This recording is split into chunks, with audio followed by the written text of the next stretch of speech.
आचार्य ma'am Shrimati Latesh प्रसाद ma'am को मंच पर बुलाना चाहूंगा कि वे आए। तालियां बजाएं सभी बच्चे।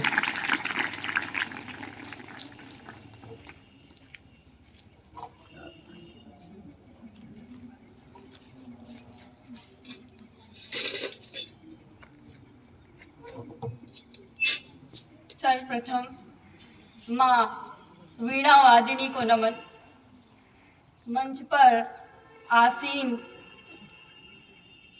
आज जिन फोटो चित्रों के माध्यम से हमने देश के क्रांति वीरों को मंच दिया है और जिनको दे नहीं पाए उन सभी को नमन वंदन, बहुत बहुत श्रद्धा से अभिनंदन। इस तिरंगे की आन बान शान यूं ही बनी रहे। इस कार्यक्रम को, इस माहौल को हम अपने अंदर भी सदा जिए और इस राष्ट्र के लिए राष्ट्र प्रेम की भावना सदा हमारे हृदय में निवास करे। केवल एक दिन के लिए नहीं, हमेशा हमेशा जब भी कभी इस देश की बात आए तो राष्ट्र के लिए जब हम कभी कहें तो हम सब खड़े हो जाएं और राष्ट्र प्रेम में इतने लिप्त हो जाएं कि लोग कहें कि देश के लोग तो हैं केवल भारत के। जैसा कि आप सभी को विदित है, we are together here to celebrate our 75th Republic Day, on which the Constitution of India came into effect on 26 January 1950। 1950 में 26 जनवरी 1950 में ये हमारा दिवस, गणतंत्र दिवस पूर्ण रूप से मनाने के लिए देश आज़ाद हुआ। देश आज़ाद 1947 में हो गया, लेकिन हमारा गणतंत्र बनकर, यानी हमारा कॉन्स्टिट्यूशन जब बन रहा था तब बनकर तैयार हुआ। तब 1950 से हम इसे काउंटिंग करते हैं, इसलिए इसको 75 रिपब्लिक डे आज हम काउंट कर रहे हैं। हम सबके मन में देश के प्रति खुशी का भाव रहे, गर्व का भाव रहे, अभिमान का भाव रहे। इस हेतु आज सरदार पटेल के इस मंच से हम सभी क्रांतिकारियों को, स्वतंत्रता सेनानियों को, आजादी के इस हवन में उन सभी महान आत्माओं को भी नमन करते हैं जिनका कहीं पुस्तकों में, कहीं और चित्रों के माध्यम से वर्णन नहीं हुआ है। हम उन्हीं सभी महान आत्माओं के प्राण उत्सर्ग इस देश के लिए कर दिए। इस हेतु उनको नमन वंदन, पुनः पुनः श्रद्धा से अभिनंदन। पिछले 75 सालों में इस आज़ादी को अक्षुण्ण बनाए रखने के लिए भी जिन सैनिकों ने अपनी मातृभूमि की रक्षा करते हुए बलिदान दे दिया, उन सभी लोगों को, उन सभी के परिवारजनों को भी कृतज्ञता से ये मंच नमन करता है नमन उनको जो यश काया को अमृतत्व देकर इस जगत के शौर्य की जीवित कहानी हो गए।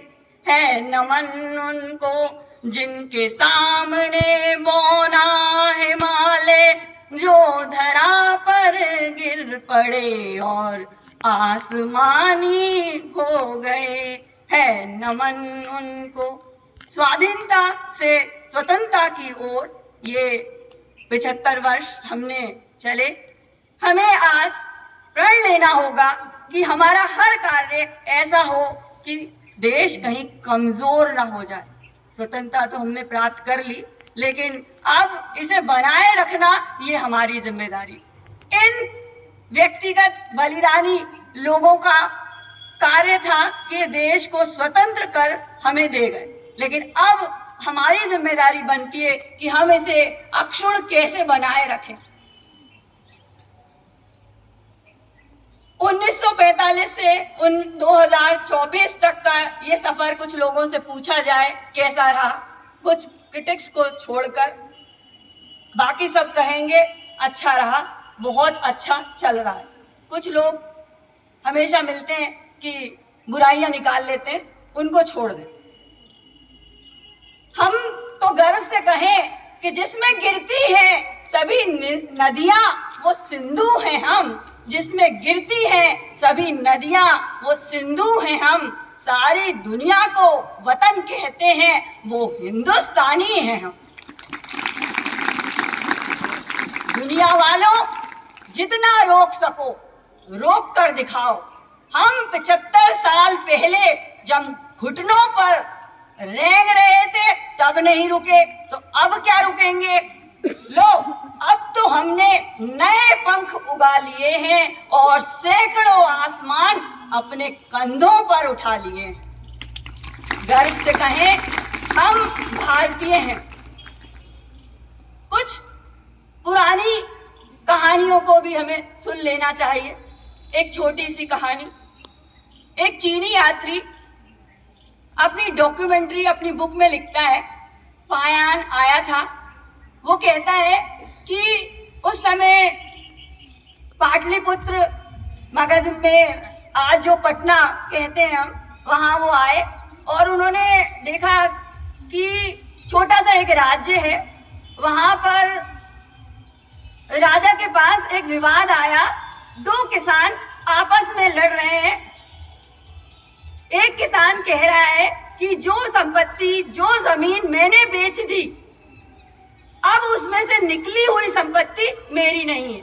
विवाद ये था कि दो किसानों में से एक किसान ने अपनी जमीन का टुकड़ा एक बेच दिया था और कुछ समय बाद उसमें से एक घड़ा, जो कि कुछ अशर्फियों से भरा हुआ था, उसने कहा कि चूंकि आपने ये जमीन मुझे बेची है तो ये जमीन इससे पहले आपकी रही होगी, हो सकता है आपके पूर्वजों ने ये धन इसमें गाड़ा हो, तो जमीन मेरी है लेकिन ये धन आपका रहा होगा, इसलिए आप ले लें। बेचने वाले से वो लड़ने लगा, कहने लगा आप ये धन ले लें। बेचने वाले ने कहा मैं क्यों लूं, मैंने तो तुम्हें ये जमीन बेच दी, इसके बाद ये जमीन तुम्हारी, इसमें जमीन में उगने वाली फसल की आय तुम्हारी और जमीन में गड़ा धन अगर तुम्हें निकला तो वो भी तुम्हारा, इसमें मेरा कोई योगदान नहीं। दोनों किसान आपस में लड़ते लड़ते राजा के पास पहुंचे। राजा से कहा गया आप इस धन को अपने कोषागार में रख लें, आप ले लें। राजा ने कहा मैं भी क्यों लूं, मैं मेरी प्रजा से पूछूंगा कि क्या हम रख लें इसे। तो प्रजा ने भी कहा महाराज, हम ऐसे पाप के अधिकारी क्यों बने कि हमें पता ही नहीं कि ये धन किसका है, पहले ये तो पता करें कि ये धन है किसका। ऐसे लोग जो अपने को पाप कर्म में लिप्त समझते हैं, बुरा मानते हैं, दूसरे के धन को अपना भी कहने में। वो समय था जब लोगों को दूसरों की संपत्ति में कोई इंटरेस्ट नहीं था, कोई मतलब नहीं था। मेरे पास क्या है, मेरे पास कितना उपलब्ध है, बस उसमें ही खुश था वो।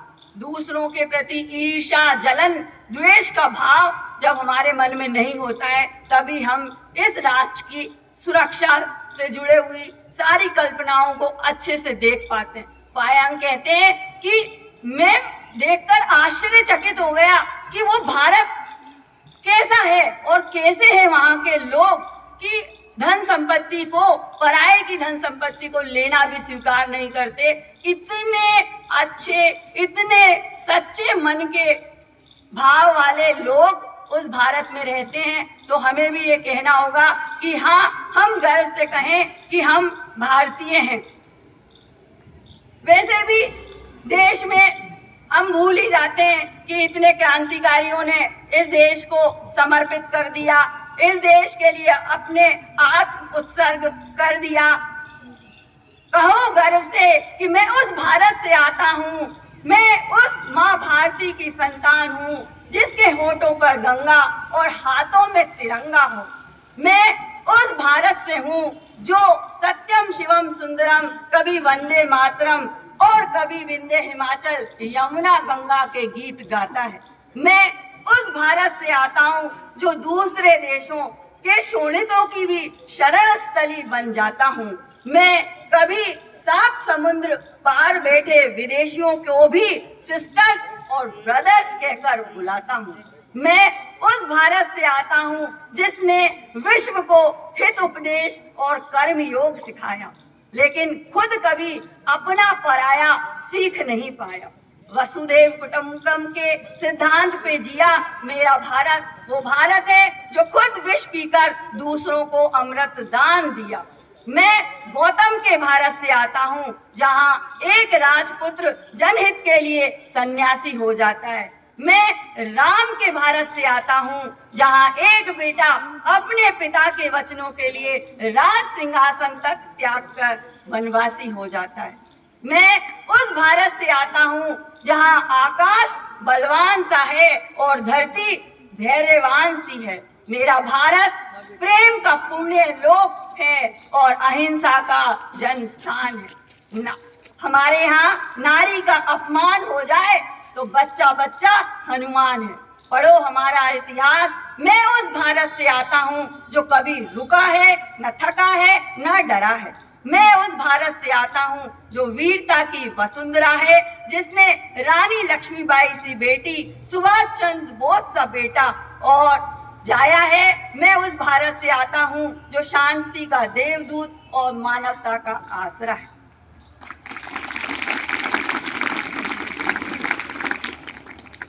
इसलिए आप कैसे हैं वैसा आपका राष्ट्र होगा, ये आप सदा से माने। ये सारा वैभव तभी तक रहेगा जब तक हम एक राष्ट्र हैं। ये राष्ट्र मेरा है, ये भावना जरूरी है। अंत में एक बात शपथ लें कि हमारी सारी जो सीमाएं हैं वो सुरक्षित रहें। देश की महिलाओं का कभी सम्मान हमेशा बना रहे, उनका अपमान कभी ना हम देखें।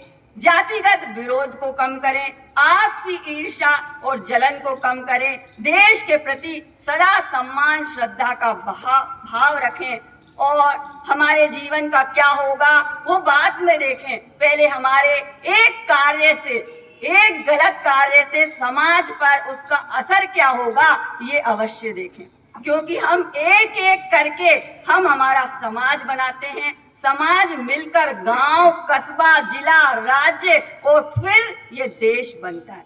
इसलिए हर बार ये दिन मनाते हुए गर्व से गाएं, अपनी धरती, अपनी संस्कृति, अपनेपन का यह धाम है। भारत की पावनतम माटी, तुझे शत शत प्रणाम है। धन्यवाद। जय हिंद, जय भारत।